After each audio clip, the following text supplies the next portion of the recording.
Why you're not an insider group, reflections of a recent mastermind. And what we're going to talk about today is that why you may not have been invited into certain insider groups that are going to allow you to be more successful, to allow you to expand your sphere of influence, allow you to expand your territory. And we're going to kind of get into that, right? So really quickly, if you can hear me, let me know in the live stream that you can actually hear my audio, and we're going to go ahead and get straight into it.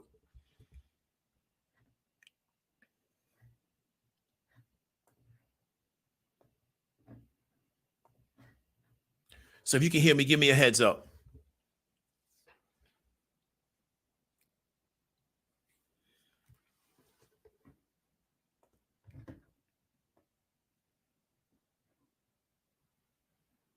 Okay, cool. Everybody can hear me because I can't hear myself. Okay, so let's go ahead and get straight into it, right? So what we're going to talk about is why you're not in an insider group, reflections of a recent mastermind.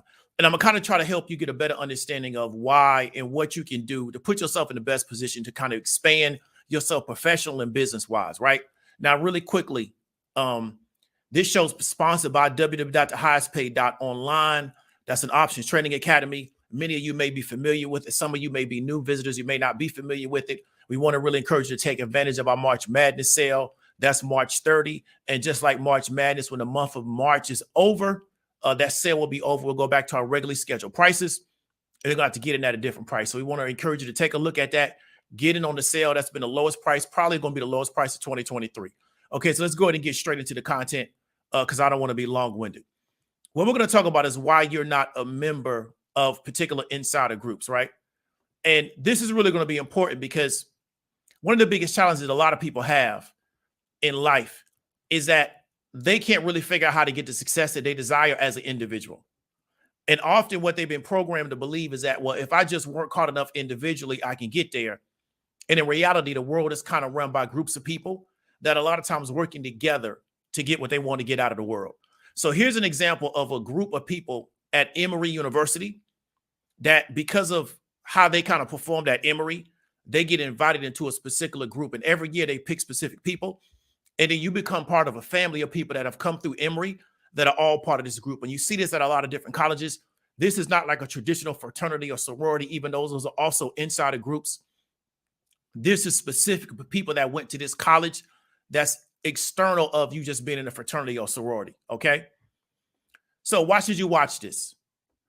You want to have more professional success in 2023 and beyond. So this is the only person that this is for, okay? If you don't desire professional success, if you're cool just being a regular person on your job, if you're cool not having real success in the world, this is not going to be for you because it's going to entail that you go do work, right? This is not going to be a scenario where you're going to be able to just talk about what other people have not done and you're going to wait for them to do it so you now can go do something. It's really more about what you need to do to put you and your group in the best position to be successful. Because often, if you can be a member of a group, right, but still stay loyal to your core beliefs, you can be very beneficial to your original group that you came out of. And I posted an article earlier today about how people from communist China come to the West to get educations, but they're still loyal to China. They don't come to the West and get indoctrinated to start now becoming loyal to the West. That's something that a lot of different groups outside of the Chinese are having struggles with. And a lot of it has to do with the ideology that's in their head before they ever become part of another group, right? So what we want to talk about is what happened to me. So Teachable selected me to become part of this particular group. And one of the reasons why they selected me is because of my sales data and others who have similar sales data.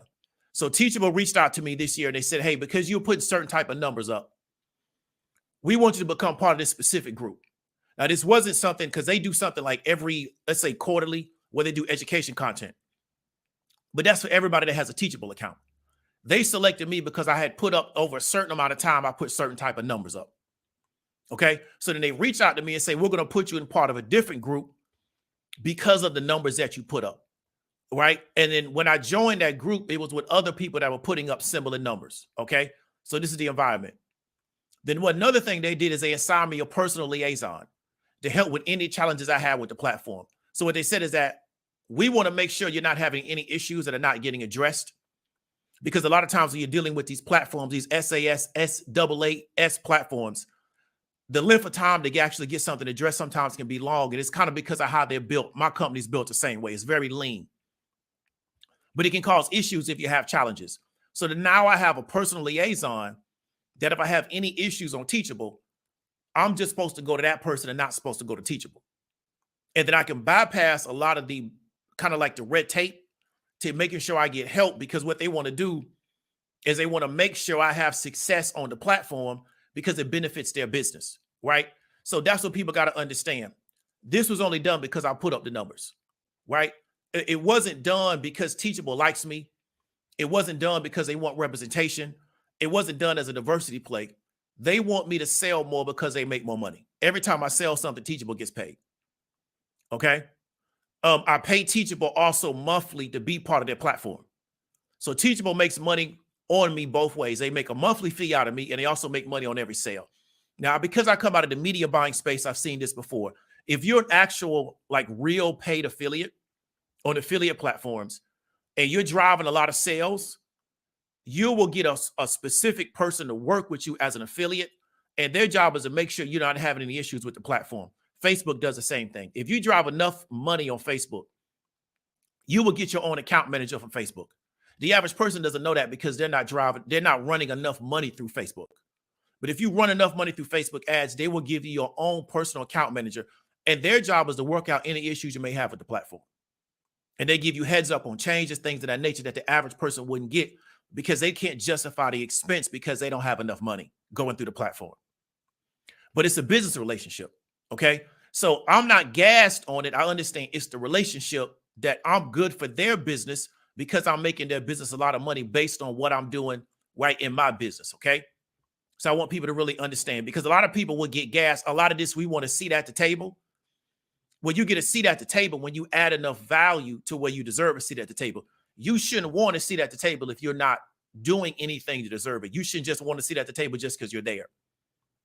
But this is where we get the separation from the people that actually want to perform and the people that want to watch everybody else perform, and they want to jump in on the bandwagon at the end of the game and say, I'm on the winning team. It's just a mentality difference, okay? So here's my journey to how I got into this position. I started my business out on Facebook, right? So I started my business out on Facebook, and I started just talking about what I was doing, and I never started it to become social media popularity. I still really think that's very weird, but I'm a different kind of person. I think it's very weird that grown men with children and wives want to be famous on the internet. And they're not all, like, to me, just go to Hollywood, become an actor. But I just think because of this idea that internet fame is easy to get, we produce a lot of grown men with children and wives that are looking for attention.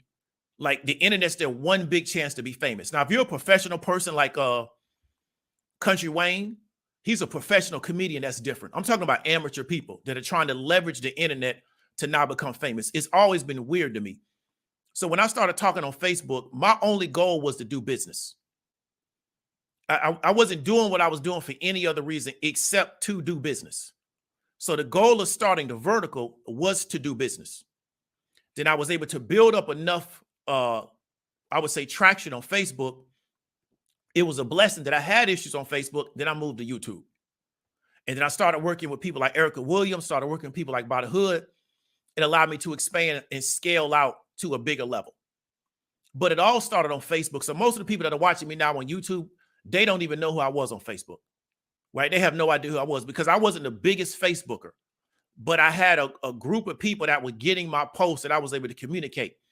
And one of the reasons I was able to do that, right, is because I had curated a certain type of audience. So if I would have started on YouTube, I would have had to deal with 130 million people who are reading at a 6th grade level.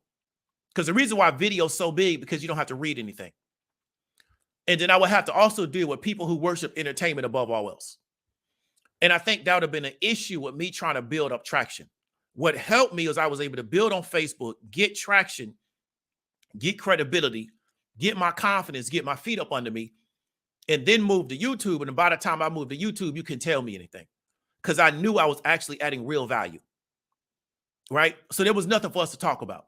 So anybody that came to me on YouTube trying to play the little games they think that work on normal people, that wasn't going to work on me because I didn't come on YouTube to play the entertainment game. I came on here to do business, and I came on here with a message, right? And I realized that I'm dealing with the 130 million people that read at a 6th grade level. So it doesn't matter how ABC I put the content, it'll just never make sense to them, right? And I really want you to kind of understand that. So this was built out a certain way. My Facebook audience was at a higher level because I wrote all the time. I would prefer to write than do any video because I'm really a writer, right? But what do I know? We got 130 million people that are reading at a 6th grade level, which means you probably got another 50 million people that are probably reading under a 12th grade level. I was probably reading at a 6th grade level in 3rd grade because of how my parents raised me. So my Facebook audience was able to understand a lot of what I was telling them because I had curated an audience of people that was going to read what I wrote. So I had already discriminated against them by only writing. I started doing videos late 2020, started doing videos. But before that, everything was a written post because I would always prefer to write somebody, right? So I built an audience of people that were a good candidate for what I was talking about because I built an audience of people that actually like to read, not an audience of people that's looking for the next video. This YouTube is a video format, but it brings with it a lot of people that really don't have the ability to sit down and read and understand things. They just want the next video, then the next video, then the next video. Like they're addicted to cheap entertainment, right? So you can't come at them from a literary level because it's impossible to produce a book every week. But it is easy to make a video every day. So it's a different audience. So I would not have had the success if I would have started on YouTube that I had because I was able to bring an audience from Facebook to YouTube. Starting on YouTube, it's difficult because of the audience on YouTube and the fact that they just want endless entertainment with no real takeaways. It's what's the next entertainment piece. So somebody's going to leave this video and they're going to look for the next entertainment piece. And they're going to leave that and look for the next entertainment piece. I don't have that mentality. And so on Facebook, I didn't curate that. So what I'm trying to get you to understand is that when you're building the foundation of your business, you want to make sure you build it right because it can be difficult to transition to something different in the middle, right? So I got a lot of love from my day one people because they was doing business with me when I didn't have a lot of credibility in the market. And they were some of my biggest evangelists for my business when I started, right? Some of my people on Facebook really let people know what I was doing. They promoted me. They let other people know about it. I mean, Mecca even did a scholarship program to bring people in, and we split the cost of the particular program. No, they split the cost of the program. And it amazed me how many people still wouldn't take action because it meant they had to go do something, right? So it was a really good experiment in how to build organically, right? But you want to understand is that I built this on a foundational level and then I moved to the next level to where I'm currently at now. So the question you want to ask yourself is what value do you add to any situation? There's a lot of talk on YouTube. And like I said, because it's just a video platform. So you don't got to do nothing but just jump here and start talking about people wanting to get into other environments. But what I want to really ask you is that what value do you add to that environment? So again, Teachable didn't tell me, David, we're looking for Black representation. That's not why they brought me in. They brought me in because I was putting up numbers. The same way when I used to play sports, they say, David, we want you to play on this select team. Why do they want me on the team? Because of what I'm doing on the court. It's not, well, we need a Black guy on this team. No, this is David's numbers. This is how he filled the team out. Because teams got to have balance. Everybody can't do the same thing. So a lot of people think they add a value that's not really important to the group. That's why it's just a lot of talk on the internet. You don't add a real value to where the group is going. Because we start talking about select groups. You're selected based on the objective of the group and how you fit into it. Some people's values, they're just a mascot. My brother Huff talked about, he come out of the conservative media space. People say, well, how come Huff's not bigger in the conservative media space? Huff has told me, I'm not trying to put words in his mouth, but from my understanding, Huff has told me, I won't let them mascot me. So a lot of Black people in the conservative media space, they're there as a mascot. That's the value that they add, right? They're not really there because they really add something from an intellectual standpoint. They add something from an actual standpoint of real value is you're just here to be a mascot for us. We see the same thing on the liberal side. You're just a mascot to these people. If you try to step away from that and add real value, that's when they're going to have a real issue with you, because you got to do what they tell you to do. So you also want to ask yourself, what value do you add to a situation? Because then that could justify why you need to be there. Because if you don't add value, or the value you think you add is not important to the group, then why do you need to be there? Right? So this is something you really got to ask yourself, because the idea that people are going to do things for you, but it adds no value to them, is thinking like a 5-year-old. Nobody does that in the real world. They're doing things for you because your participation adds a value to what they're currently trying to do. You really want to understand that. Okay? Or you can just live in a 5-year-old world. You got plenty of people on YouTube to do it with, so it's not a big issue. So what we were done was put in groups to discuss challenges in our business. So that's what the group was about. How can we discuss challenges that we're having in our business, and you provide solutions based on our experience? Most mastermind environments are about the group helping the members in the group get better. There are many masterminds like the one I was in that you can't even pay your way into it. There are some paid masterminds. Business masterminds, you pay $30,000 and you get the $30,000 is kind of like a barrier to make sure you're serious about your business. And then make sure you're at a certain level where it even makes sense for you to be there. Right. So I know a guy that was doing a mastermind. He was like, if you're not doing $50,000 a month in revenue in your business, it doesn't make sense for you to be here. Because everything that we're going to talk about, if you're not even doing $50K a month in your business, you're not going to be able to take advantage of it anyway. Right. But the goal of a group, of an insider group, is to provide solutions that help benefit the people in the group. And I think a lot of people, because they've never been part of these type of groups, they don't know. So I can tell where a person has been professionally just by my conversation with them. Because why? They don't provide solutions. Right? They just talk. But they don't provide any real solutions. Nothing is a real solution, not what I want somebody else to do and I just sit back and watch. That's not a solution. Right? It's what are some real solutions that a person can use to get over this particular problem, often based on what I've been through in my business, right? So that's pretty much all we talked about in those groups, right? Here's the problem you got in your business. Well, here's how I get through this particular problem, yada, yada, yada. So we were split into little small teams and everybody talked about, here's what we got. And then the people from Teachable just proctored the individual discussion, okay? What value do you add if you never had to solve problems? Right. So why would a group, an insider group, bring you in and you never had to solve a problem unless you're just going to be a mascot? So you're really not there to really do the real work. You're just there to be like a mascot, to be a figurehead or something. Right. And that's really what your value is. But if you've never had to solve real problems, right, in anything that you're doing, what value do you add? You see what I'm saying? So this is why a lot of conversations fall flat, because the person hasn't really figured out what value I add to the situation, right? They just want to be there because, I think this is the winning team, so I just want to hang out. But real insider groups are concerned with bringing in people that they think can continue to solve problems that the group may present or may have, and they can keep pushing the ball down the field. Because the goal of the group is to make the group more influential, more powerful. Therefore, if you can't solve the problems that are contained inside the group, what value do you add? Right? And I think that's something a lot of people struggle with. Right? So I had a guy tell me, David, you need to link with this person. Y'all could be good on videos. Okay, cool. You know what is, you know how you solve that problem though? You broker the deal.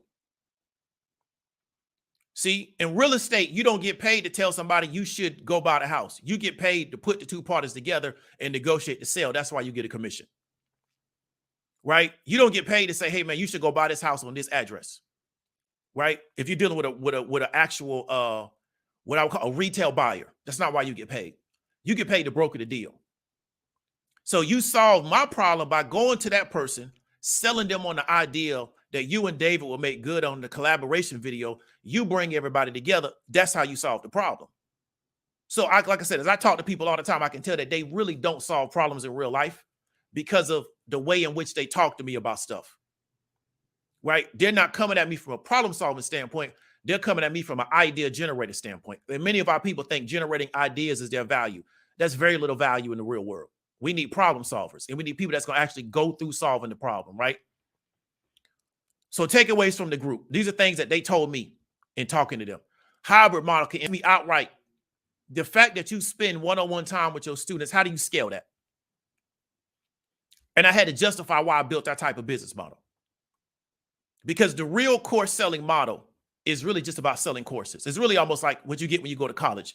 You go to college, you get 16 weeks of curriculum. When that's over, the course is over.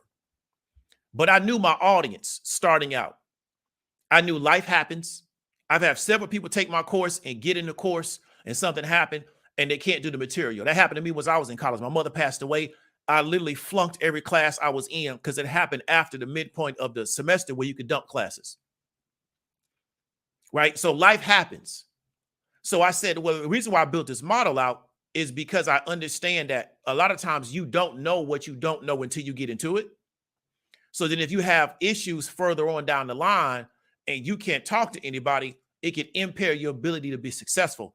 But their model, just like college, is sell as many courses over a certain length of time, and then the person no longer has access to the instructor anymore because that's their model. That's why colleges make so much money.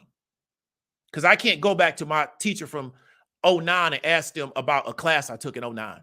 They're no longer available to me. So they said the limitations of that hybrid model is you can't scale it. So they're trying to get me to get rid of that model. They want me just to sell courses and sell courses and sell courses and sell courses and do numbers selling courses because that's really how you make a lot of money in this game.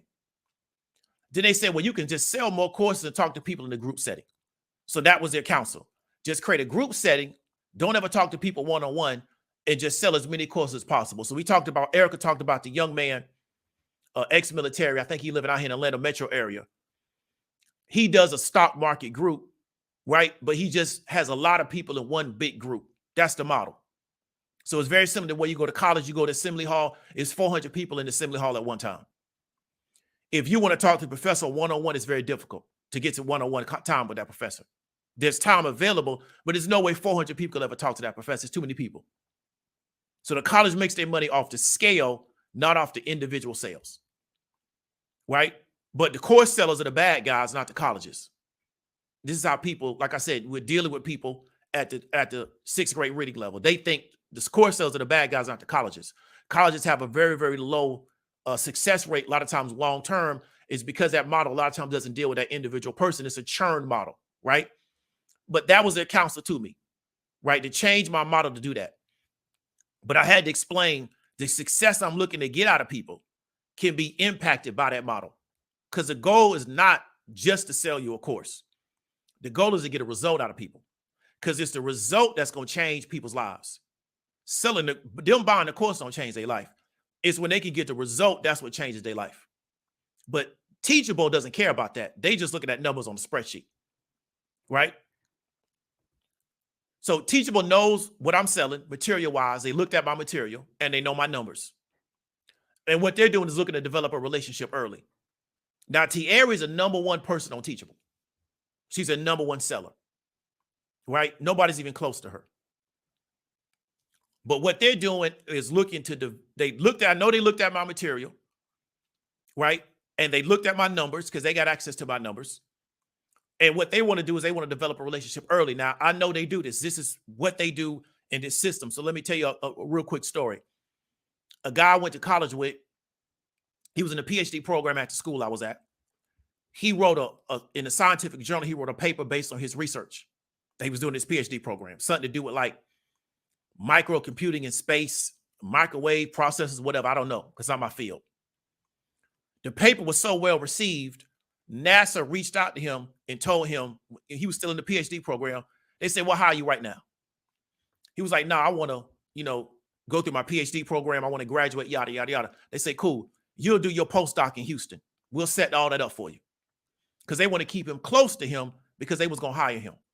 So they had already set it up. They was like, we'll get back to you. We're going to set your postdoc up at one of these universities out here in Houston. That's where you're going to do your postdoc. And then you can work with us while you're doing your postdoc out in Houston. So he currently right now working in NASA for Houston, He making real good money. Family man, got kids a whole now. He's been out almost a decade now. But they identified him early. They developed a relationship early, right? Because they understand is that we don't want to lose this guy to somebody else. So we're going to get the dude on the ascension. We're not going to wait till he get to the top of the mountain. They're very good at doing those type of things. That's how this system works, right? So you got to realize is that we lose a lot of people because we get to them after the fact. I don't have imposter syndrome in these situations because I do this in real life. So when I'm put in these particular groups, I know what I've done in the real world. I know the people I've helped in the real world, right? I know the results of it. So I don't have imposter syndrome. I don't feel like anxious. I don't care if somebody's selling 1 million courses a week. I know the real world results I've been able to help people get in real life. I know the positive changes that I have in their family. So I don't have imposter syndrome. You understand what I'm trying to tell you? So that's why when somebody comes to me and tries to play little games, I don't even entertain it because I did this in the real world. I'm not on here as an entertainer. This is a platform to get the message out, right? But I have no desire to be the head of a media platform, right? Or to be the #1 guy in YouTube Black media. That's not my goal. My goal is to get out to the people that are not getting their needs met by what's currently available to them, right? Because that was the issue I was in. So what was currently being offered to me was not meeting my needs. And to come from a different perspective, because I was raised around so many men, I moved different because a lot of these dudes on YouTube, they can't say nothing to me because I was raised around a lot of men. So the way in which I evaluate men is totally different because I was raised by so many men. Right? So I want to bring that to the table. You feel me? But it was never about I'm trying to be the biggest entertainer or I'm chasing entertainment, at this stage of my life, even though I really shouldn't be tripping on that. That's something I should be worried. That's if I'm 20 years old, but you got too many guys plus 35 on this YouTube that's trying to figure out how they going to finally get some fame they couldn't get in high school. It's weird to me, but that's me. Everybody's different. But I don't have imposter syndrome, right? So that's something you got to worry about. When you get selected to be in special groups, you don't want to come down with imposter syndrome. You don't want to make it be like, well, I don't feel like I belong here. If you put the work in, you belong there. And you need to own that. And it just because somebody may be doing at a larger scale than you, it don't mean you haven't done the work that you've done. So I can sit with Thierry. I'm not doing anywhere close to the numbers that Thierry's doing. That's cool. I'm not trying to date Thierry. I'm just trying to talk about business. Because there's always going to be somebody doing bigger numbers than you. I'm a trader. There's always somebody with way bigger trades than me. I mean, trades than me their account's way bigger than mine. It don't matter because I've actually know how to trade in real life. That's what I want you to understand. Don't think because you're not where somebody else is at, it take away from the work that you've done. If you did the work and you got the actual results in real world, don't worry about somebody else being bigger than you. It's always going to be somebody else bigger than you what you're doing. Right?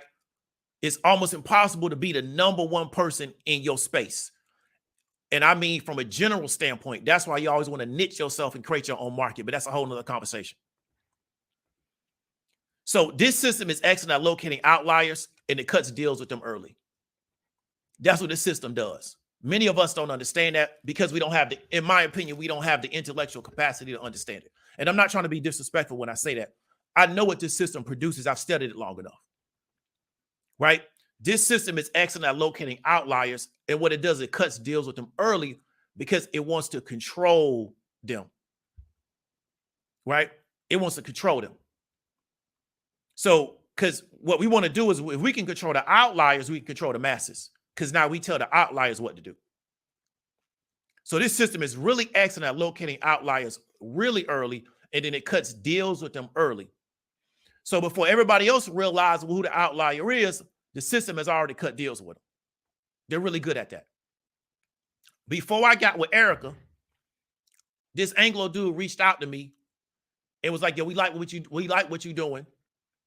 We want you to contribute to our email list. But what they wanted me to do was do like weekly picks. I said, I don't do weekly picks. So I can't help you because that's not what I do. But they wanted to add me in because they're doing the newsletter, which the newsletters are really big in the finance space. We want to add you into this newsletter that was doing numbers and we just want you to do our weekly picks. But I was like, no, I can't do that because I don't do weekly picks. I do more of a comprehensive top-down analysis of the market, and then people trade based on that understanding. I don't just run weekly picks out. But then after literally within 6 months, weekly picks and daily picks was the biggest thing in the world. So they really was trying to get ahead of the game with that. But this system is very excellent at locating outliers, and it cuts deals in them real early. That's how the system works. Okay? Masses wait for the system to tell them somebody's all right, then they move forward to accept that person. So when I was doing Facebook ads, people would tell me, David, you need white people to essentially validate you as a good media buyer, and then black business owners will listen to you. But I didn't want to do that. I didn't want to play that game. Right? But that's how this system works. So the masses wait for the system to tell them somebody's all right. So if I get on the Breakfast Club, all of a sudden now I'm all right. Right? Because they're looking for the system to signal to them, because human beings work off signals. The signal to them, I'm all right, and then now they move forward. Right? Because they don't have the ability to make that determination on their own, and they don't want to. They want somebody else to tell them. And then now I can do, because I don't want to use lots of brain power to do that. So I wait for the system to tell me somebody's all right. The problem with that is that by that time, that person often is past your ability to get to them. Right? Because you want to wait for the people that you look for as an authority to tell you that somebody's all right. So what really helped me early on is people believed in me, and I was able to develop that confidence in people where they didn't need somebody else to tell me, well, David is all right. And that really was a blessing to me, because it was a lot of controversy going on at that time in Facebook. I felt like, certain people was low-key hating, because I know one of the people that I taught, she posted me on her Facebook page, and somebody that she was dealing with unfriended her because she had the nerve to post that she learned something from me. Like, there was a lot of really petty stuff going on. And the reason why I didn't deal with none of that, because I wanted to get away from all of that, because that's not how I function. I really wanted to help people in real life. I didn't want to do internet games with folks, because that was like what people's whole deal is the internet. But many people are going to wait for somebody else to tell them somebody's all right. And then they want to move forward. But often by the time that happens, that person is out of their reach. Then they complaining that, well, I can't get access to this person because, they're out of my reach. But you knew about that person when they was coming up. But you was waiting for these people that you think have the authority to tell you, well, that person's all right.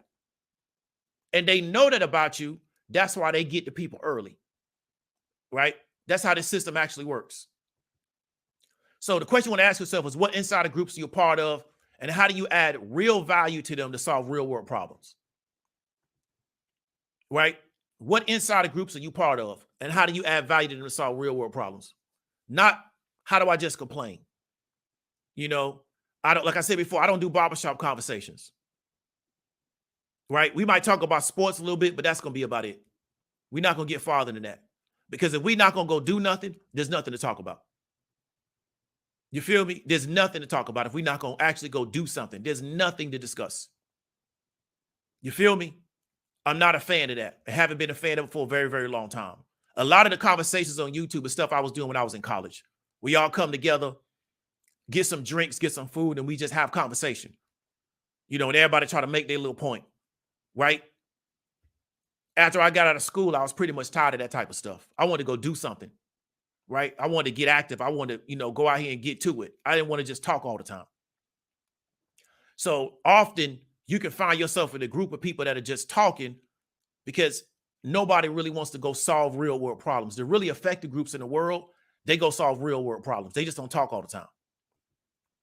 So takeaways for me from the situation, and they going to start doing monthly meetups, is I need to build an advisory group. Sorry for the typo, for my business. One of the biggest dangers that you can have in business when you are kind of like a solopreneur is you are dependent on yourself to make every decision. That's dangerous. Why is that dangerous? Because you're not going to have every answer, right? So when you are only dependent upon yourself to make every decision in your business, that's dangerous, because you're not going to have every answer. That's why, publicly owned companies have boards. It's not just on the CEO to make every decision. I need to figure out how to build an advisory group for my business. Because as of now, every decision has come out of my brain. But that's dangerous because I'm not going to have every answer. Right? So until I figure something out, my business can stagnate. Next thing I want to do is create a team of 2 to 3 people that can do real research on companies and opportunities. Right? Because the problem is, again, everything's based on my research. I only got so much time. And I'm doing other things. So if I can have other people that can do the research, right, we can really get real money out of this market, but they got to be competent in what they're doing. Right? They can't be half-assed. So that's one of the biggest issues is that a lot of times when people don't have ownership in something, to them it's just a paycheck or it's just money. You're not going to get no money out of this market like that. That's why when you go into Goldman, you go into these funds and you go in as a junior analyst, they work you to death because they want to let you know if you're not willing to put these hours in, you're not going to make no money in this space. You cannot half-ass it in these spaces. They're going to work you. Right? But that can really help us because then what we can do is produce content. We can build a vertical around that, but they got to get people that really want to do the real research, right? Not just make up stuff. Do the real research because there's a lot of opportunity in this market that if you're just willing to do the research, you can find it. Because I know people that knew about Silicon Valley Bank in January or November. I posted that in the Discord. I posted Silicon Valley Bank and SI in the Discord right after FTX went down. But I knew somebody on Twitter that had researched that. I want to say November 2022. They had done research on it. Right? But they got a real research team over there, so they can do the research. So they was already positioned for when that thing fell apart. That's how you get real money out this market. Right? It's about positioning. So those are the 2 takeaways that I need to work on for 2023 is to do those particular things. Right? So that's pretty much all we're going to talk about. But I want people to really understand is that you should look to join groups of people, right, that can help you solve your problems, not just talk about your problem ad nauseum, right? And you add value to them because you can help them solve their problems, not just talk about their problem ad nauseum. Don't mean you got to be a know-it-all, but it's because you actually have an understanding of how to solve these problems. And when we're in these groups, nobody's paying you for your consultation. You're adding value to the group, right? Because there's a slide I missed, and I want to talk about that. Yeah, I don't have it. Like groups run the world. Individuals run nothing, right? And then groups of people that solve problems run the world. Groups of people that just sit around and complain about everything, and it's somebody else's job to get the job done. They just on the receiving end of everything. So if it goes well, they get a benefit. If it goes bad, they get the downside of it. So I really want to encourage you to really start examining who you're talking to on a regular basis, who you're linking up with, and what are the objectives of those particular organizations, right? And then what value do you add, right, for this particular type of stuff? Because many people, especially on this YouTube, they think that they're going to be part of these groups and they add no value, right? It's this delusion that I'm just going to be part of these powerful groups and I add no value. That's why most Americans, your job here is just to be a consumer and pay taxes. Because if somebody was to call you today and say, hey, man, we need you to join the Trilateral Commission, how you going to help them? Right? So I think, we want you to join this inner circle at the NSA. How you going to help them? You don't add no value to the situation because you don't have nothing inside your head that you can contribute to the situation. So I think a lot of people are very much living this delusion that they're on this level that they may not be on. It's because they're not doing the work on themselves to be able to add that kind of value to a situation.